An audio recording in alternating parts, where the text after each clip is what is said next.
Tennessee State head coach Eddie George. The Tigers went to FCS nationally ranked Eastern Washington. Came up 7 points short this weekend. They're going to take on 13th ranked Jackson State Southern Heritage Classic in Memphis. So, Coach, just some thoughts on your team, and then we'll go to these questions. Yeah, we learned a lot from last week. Cleaned up a lot of some things that we need to work on from a discipline standpoint. Felt like coming out, we did some good things, put ourselves in position to win, but just not taking care of the ball in certain situations. You can't give a team like that life when you're on the road, and that's the main thing I took away from it. But I thought our boys fought hard. We were prepared for the game. They were emotionally engaged. Overcame a lot of adversity from losing most of our defensive starters in the first half to injuries and penalties. And we found a way to come back in the second half, down by 10 to tie it up and give ourselves a chance to win the game. So early on in the first game, I like the resilience, I like the fight. And typically you'll see your most improvement from week 1 to week 2. And this couldn't come at a better time going up against an opponent that definitely gets your attention. So, that's kind of where we are right now. Thanks, Coach. We got some questions. We'll go to Zach from the Bluebloods first. Go ahead, Zach. How you doing, Coach? How you doing today? Not too bad. I got a few questions for you. The first one's about your running back. Starling had a huge day, over 200 yards rushing. Can you speak a little bit about his development and the season you expect him to have after coming out and being one of the top running backs in the country last week? Well, it's game 1. And Devon had camp where he was demoted to second string because he wasn't doing what he was asked to do. And quite frankly, we thought that Rouse and Jalen Rouse had a better camp coming out. And we explained to both of them that, it's 1A, 1B. And whoever goes out and has a hot hand is going to roll with it. And Devon and I talked about the things we need to work on, getting more vertical, challenging defenders. He's a bigger back. Now he's added about 10 to 15 pounds of muscle in the offseason. So he's running much better behind his pads. And he had a day where, he imposed his will. And the day for him. But it's a long season. My expectation is for all of our backs, they're going to have a role in some capacity. One guy, maybe Devon this week, maybe somebody else next week. But that's what we try to pride ourselves on is being physical with our run approach. And the follow-up is you have another top 15 matchup this week against a really good Jackson State team. I don't know how much film you and the staff have got to look at yet. What are some of the biggest challenges that you are expecting to have to face this weekend against Jackson State? They pose a mighty threat. It's an all-star quarterback, Shador. He's surgical in the pocket. And he knows exactly where to go with the football. He's smart. His football IQ is not on the level where a college kid should be. It's more on a professional level in terms of knowing where to go with the ball, knowing where his pressure's coming from, knowing where he needs to go. He has total command of the offense, very efficient from the pocket. You look at it on tape, and he very rarely makes mistakes. And he's a disseminator of the offense, getting the ball into the hands of the playmakers. And they've improved dramatically last year. They were great last year, but this year they've added a few pieces to that offense that, they're explosive. You saw how they can put half 100 on you in a hurry. Defensively, they're more athletic. They have a lot of team speed. They play with great discipline and leverage. And it's going to be a challenge for us for sure. We have our hands full this week coming up.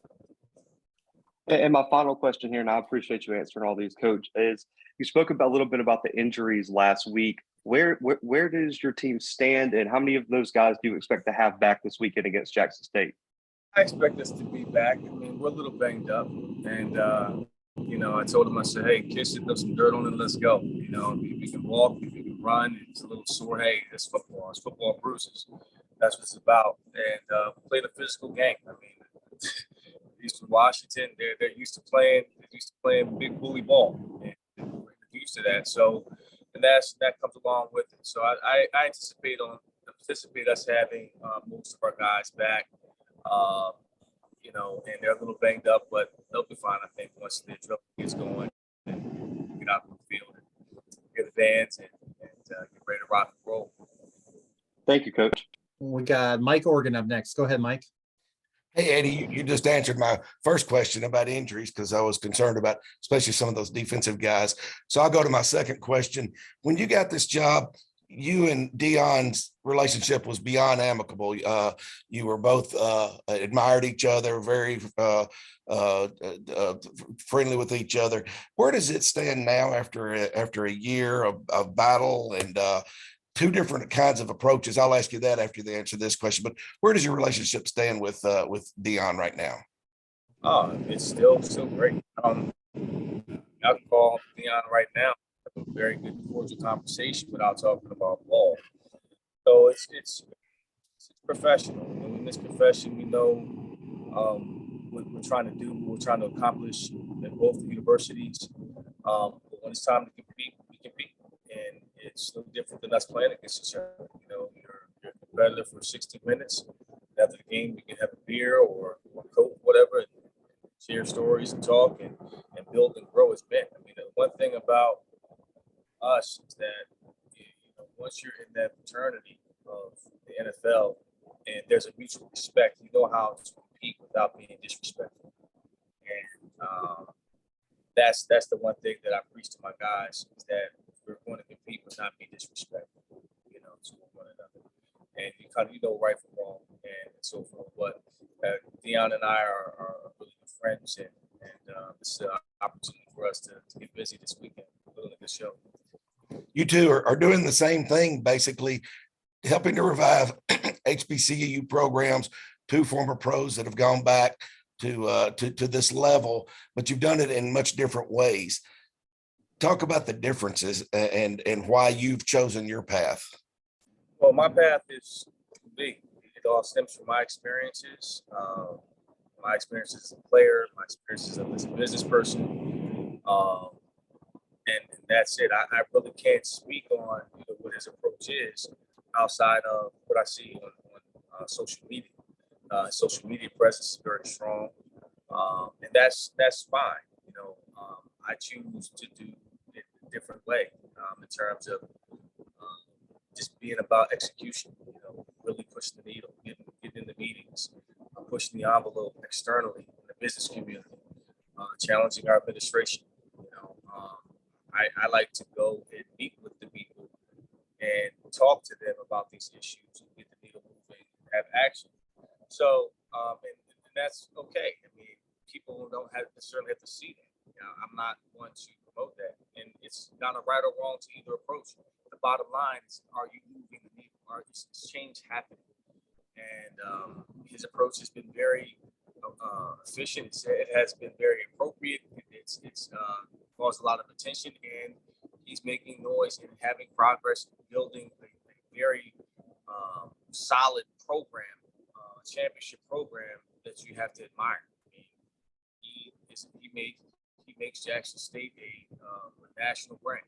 So yeah, I mean, I don't necessarily envy or have jealousy behind what he's doing. I think it's remarkable, but I'm still able to move the way I choose to move, and I'm comfortable. Anybody else? Questions for Coach George? Coach, this is JT Keith. They're physical up front a lot more than they were last year. How do you combat that, and their speed as well? Just got to line up and play ball. You know, I mean, I can't. Football's a physical sport, and we saw them last year. You know, we're well aware of how physical they are, and as far as the speed goes, you know, we just hope to keep up with them. Anybody else for Coach? Coach George, Avery Braggs with ABC 24 here in Memphis. Just wanted to get some of your thoughts on the pageantry and the history that you've kind of gotten accustomed to with the Southern Heritage Classic as you've been involved with TSU now the last couple of years. Well, last year was my first year, second year going in, second year at the Southern Heritage Classic. Something that our fan base definitely looks forward to every single year. Both fan bases, both schools.